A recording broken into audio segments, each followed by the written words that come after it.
এরপরে এই ঘটনা থেকে আমাদের আরেকটা শিক্ষা হলো, যিনি আদর্শ নেতা হবেন তার একটা গুণ হলো প্রজাদের যারা তার অধীনে থাকবে তাদের খোঁজ খবর নেওয়া।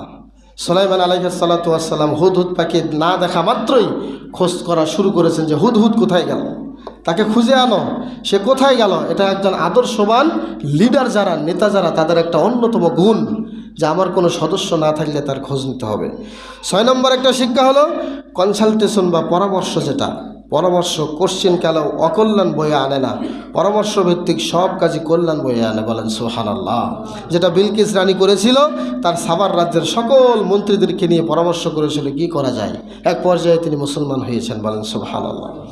এবং 7 নম্বর হলো যিনি ভালো নেতৃত্ব দিতে চান তিনি সবসময় যুদ্ধকে এড়িয়ে যাবেন, সংঘাতকে এড়িয়ে যাবেন। এটা একটা ভালো নেতার গুণ। এখনকার নেতাদের দিকে দেখলে আমরা যা শুনি, আস্তাগফিরুল্লাহ, উনি মঞ্চে দাঁড়িয়ে যেই দুর্নাম শুরু করছে আর এক নেতার নামে, ওই নেতাও আবার আর এক মঞ্চে গিয়ে আর এক বিভাগে উনিও শুরু করছে ওই নেতার নামে। এগুলো নেতা? এগুলো নেতা নয়, এগুলো হচ্ছে একদম নিকৃষ্ট ব্যক্তি।